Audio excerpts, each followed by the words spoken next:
नमस्कार मंडळी, ऐका हो ऐका या मराठी पॉडकास्ट कट्ट्यावरती मी राजनंदिनी तुमच्या सगळ्यांचे मनापासून स्वागत करते.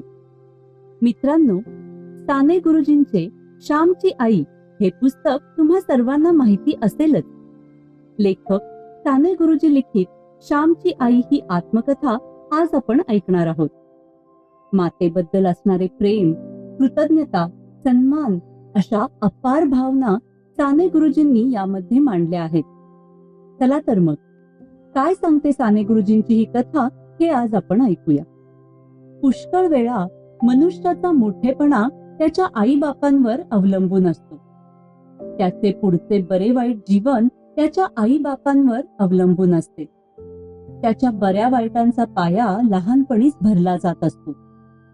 पाळण्यात असतानाच, आईच्या अंगाखांद्यावर खेळत असतानाच पुढील जीवनाच्या विकासाचे बी पेरले जात असते. मोठेपणा याचा अर्थ जगातील काही व्यक्तींच्या ओठावर आपले नाव काही काळ नाचणे असा मी करीत नाही.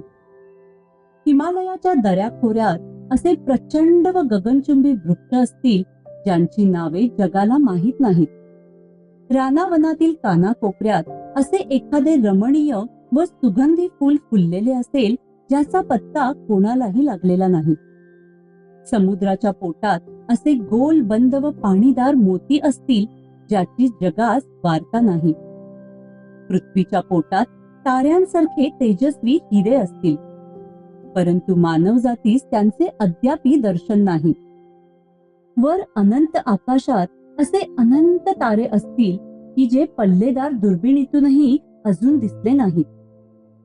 मोठेपणा याचा अर्थ जगाला माहीत असणे असा मी करीत नाही. मी निर्दोष होत आहे, हळूहळू उन्नत होत आहे. ही ज्याला जाणीव आहे तो मोठाच होत आहे. मोठा होत जाण्याची ही प्रवृत्ती व्यक्तीच्या ठिकाणी आईबापच उत्पन्न करतात. आईबापांकडून मिळालेली ही ईश्वरी देणगी होय. मायबापच कळत वा न कळत मुलाला लहान किंवा मोठा मनुष्य घडवत असतो. जन्मतो त्याच्या पूर्वीच त्याचे शिक्षण सुरू झालेले असते. आईच्या पोटात गर्भरूपाने जीव आला त्याच्या पूर्वीच त्याच्या शिक्षणाची तयारी झालेली असते. गर्भधारणेपूर्वीच आई बापांनी आपापल्या जीवनात जे विचार केले असतील, जी कर्मे केली असतील, त्या सर्वातून नवबालकाच्या शिक्षणाची पुस्तके तयार केली जात असतात. जगात फक्त आई बापच शिकवतात असे नाही, आजूबाजूचे सारे जग, सारी सजीव निर्जीव सृष्टी शिकवत असते. परंतु या आजूबाजूच्या सृष्टीतून काय शिकावे हे आई बापच शिकवितात. मुलांच्या शिक्षणात जास्तीत जास्त वाटा आई बापांचा असतो व त्यातही आईचा अधिक. आईच्या पोटात जीव राहिला, आईशी एकरूप होऊनच जीव बाहेर पडला, जणू तिचाच होऊन बाहेर आला. बाहेर आल्यावरही आईच्या सानिध्यात रडतो, आईजवळच खातो पितो, आईजवळच खेळतो, खिदळतो, झोपतो, आईजवळच त्याची उठ बस सुरू असते. म्हणूनच खरी शिक्षणदात्री आईच होय. आई देह देते व मनही देते. जन्मास घालणारी तीच व ज्ञान देणारीही तीच. लहानपणी मुलांवर जे परिणाम होतात ते दृढतम असतात. लहानपणी मुलांचे मन रिकामे असते. भिकाऱ्याला 4 दिवसांच्या उपाशाला ज्याप्रमाणे मिळेल तो बरा वाईट घास खाण्याची धडपड करावीशी वाटते, त्याचप्रमाणे पालकाचे रिकामे मन जे जे आजूबाजूला असेल त्याची निवडानिवड न करता आधाशासारखे भराभर त्याचा संग्रह करीत असते. अगदी लहान 2-4 महिन्यांच्या मुलाला जर बाहेर अंगणात ठेवले तर आजूबाजूच्या हिरव्या हिरव्या झाडामाडांच्या त्याच्या मनावर, त्याच्या शरीरावर इतका परिणाम होतो की त्याच्या मनासही रंग येतो असे बायका म्हणतात. याचा अर्थ एवढाच की लहानपणी मन फारच संस्कारक्षम असते. मातीसारखे, मेणासारखे असते. द्यावा तो आकार त्याला मिळेल. आईने तेलकट खाल्ले तर मुलाला खोकला होईल. आईने उसाचा रस, आंब्याचा रस खाल्ला तर मुलाला थंडी होईल. त्याचप्रमाणे आईने मुलादेखत आदळआपट केली, भांडण तंटण केले तर मुलाच्या मनात खोकला होईल. परंतु ही गोष्ट आया विसरतात. आईचे बोलणे, चालणे, हसणे, सवरणे, मुलाच्या आसमंतात होणाऱ्या आईच्या सर्व क्रिया म्हणजे मुलाच्या मनाचे, बुद्धीचे, हृदयाचे दूध होय. मुलाला दूध पाजताना आईचे डोळे मत्सराने लाल झालेले असतील तर मुलाचे मनही रागीट होईल. अशा प्रकारे मुलाचे शिक्षण हे मातेवर, पित्यावर, आप्तेष्टांवर, सभोवताच्या सर्व सजीव निर्जीव सृष्टीवर अवलंबून आहे. मुलांच्या समीप फार जपून वागावे, वातावरण स्वच्छ राखावे.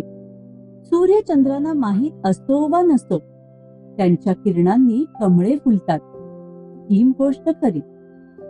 आई बापांना व इतर लोकांना माहीत असो वा नसो, त्यांच्या कृत्यांनी मुलांच्या जीवनकळ्या फुलत असतात, हे खरे. सूर्यचंद्रांच्या किरणांप्रमाणे मनुष्याचे व्यवहार, आई बापांची कृत्ये स्वच्छ, सतेज व तमोहीन अशी असतील तर मुलांची मने कमळांप्रमाणे रसपूर्ण, सुगंधी, रमणीय व पवित्र अशी फुलतील. नाहीतर ती किडींनी खाल्लेली, रोगट, फिक्कट, रंगहीन व पावित्र्यहीन अशी होतील. मुलांचे जीवन बिघडवणे यासारखे पाप नाही. स्वच्छ झऱ्याचे पाणी घाण करणे यासारखे पाप नाही. मुलांजवळ राहणाऱ्यांनी ही गोष्ट सदैव लक्षात ठेवावी. वसिष्ठ ऋषी वेदांमध्ये वरुण देवाला म्हणतात, हे वरुण देवा, माझ्या हातून जर काही वाईट झाले असेल तर त्याबद्दल माझ्या वडील मंडळीस जबाबदार धर. अस्ति ज्याजान कनियस उपारे. कनिष्ठांच्या जवळ ज्येष्ठ असतो. या ज्येष्ठाने आपली जोखीम ओळखून वागले पाहिजे. आई बापांनी, शेजाऱ्यांनी, गुरुजींनी सर्वांनी मुलांचा विकास सदैव डोळ्यासमोर ठेवून त्यांच्याशी वागावे. श्यामला भाग्याने थोर माता मिळाली होती. दररोज तो आपल्या आईला मनात धन्यवाद देत असे. कधी कधी 4 अश्रूंनी तिचे तर्पण करीत असे. आश्रमातील इतर सारे सवंगडी आपापल्या जीवनातील नानाविध बरे वाईट अनुभव परस्परांना सांगत असत. आपल्या सोबत्यांच्या जीवनकथा ऐकताना कधी कधी एकाएकी श्यामचे डोळे भरून येत असत. त्यावेळी स्वतःच्या जीवनातील कसल्या स्मृती त्याला येत असत. श्याम, तू सर्वांचे ऐकून घेतोस, पण स्वतःचे मात्र का रे काही सांगत नाहीस, असे त्याचे मित्र पुष्कळदा त्याला म्हणत. एके दिवशी असाच आग्रह चालला होता. श्याम भरल्या आवाजाने म्हणाला, माझ्या स्वतःच्या पूर्वजीवनाची स्मृती करणे मला फार शोकदायक वाटते. कारण गतायुष्यातील चांगल्याबरोबर वाईटही आठवते, पुण्याबरोबर पापही आठवते. मी माझ्या एक एक दुर्गुणाला खोल खड्डे खणून गाडून टाकीत आहे. ही पिशाचे पुन्हा वर उठून माझ्या मानगुटीस बसू नयेत म्हणून माझी ही धडपड आहे. जीवन निर्दोष व निर्मळ व्हावे ही माझी तळमळ. हेच माझे ध्येय, हेच माझे स्वप्न. कशाला मागची सारी आठवण मला करायला लावता? केव्हा होईल जीवन माझे निर्मळ ताऱ्यापरी? हुरहुर हीच एक अंतरीची. परंतु आम्हाला तुमच्या चांगल्याच गोष्टी सांगा. चांगल्या गोष्टींचे चिंतन केल्याने मनुष्य चांगला होत जातो असे तुम्हीच म्हणता ना, लहान गोविंदा म्हणाला. परंतु आपण चांगलेच आठवले व ते सांगितले तर आपण निर्दोष आहोत असा अहंकार जडावयाचा, भिका म्हणाला.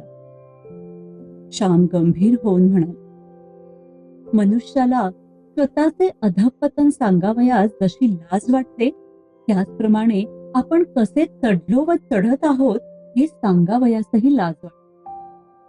आत्मप्रौढीचा शब्दही माझ्या तोंडून बाहेर न येवो अशी मी देवाला माझी प्रार्थना.